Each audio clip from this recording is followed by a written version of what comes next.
ขออนุญาตทักทายสบายดีย่ำเศร้าๆพี่น้องเอ้ยมื้อนี้ไอเวียดสิพาพี่พาน้องเลาะชมเบิงทงไห้ทงหน้าย่ำเศร้าๆเนาะพี่น้องเนาะหลังจากเมื่อคืนนี่ฝนตกแห้งแห้งพี่น้องเอ้ยเกือบว่าสอดแจ้งเพื่อนเลยเนาะ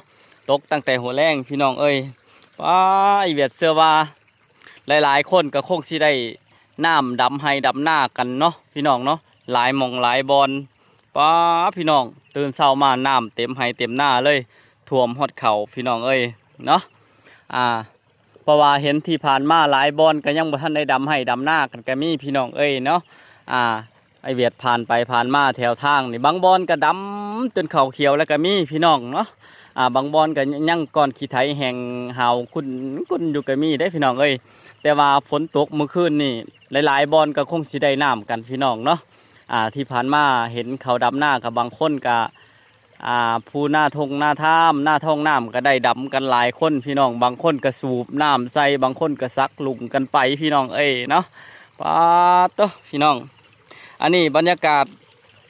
อยู่ทางบ้านนาปอดเด้อพี่น้องเด้อเมื่อคืนนี้ฝนตกแห้งแห้งทางบ้านนาปอดเมืองอาจสะพรพี่น้องเอ้ยป้าน้ำจนล้นไหล้นขั้นพี่น้องเอ้ยนะ โอ้ยบรรยากาศพี่น้องแต่จังใดก็ตามพี่น้องเอ้ยฝากทุกคนเขามารับส้มแล้วก็ฝากทุกคนเป็นกำลังใจให้เลยเด้อฝากกดไลค์กดแชร์ฝากกดติดตามให้แน่พี่น้องเอ้ยโอ้ยโดนจังพ่อกันเธอหนึ่งเห็นว่าคลิปก็ได้พี่น้องเอ้ยย้อนว่าบ่มีเวลาช่วงนี้ก็หน้าเวียกหน้างานก็หลายพี่น้องเอ้ยเนาะจักอันใดอยากมาเฮ็ดเวียกอยู่บ้านจักอันใดอยากไปหาเงินอยู่ทางฝั่งไทยเนี่ยพี่น้องเอ้ยพาโตเนาะเงินก็อยากได้เขาก็อยากกินซะแล้วพี่น้องเอ้ยเนาะทุกมื้อนี้สังคมทุกมื้อนี้บ่มีอันหาพัน10,000แล้วพี่น้อง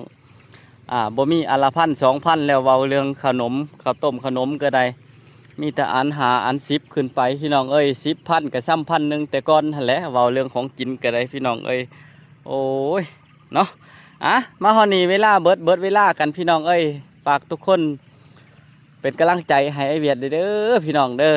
ถ้าผู้ใดเข้ามารับชมคลิปนี้กาขอให้ทุกคนอยู่แดงไม่ฮีอยู่ดีไม่แห้งพี่น้องเอ้ยร่ำรวยร่ำรวยเบิดทุกคนเด้อบ๊ายบายพี่น้องเอ้ย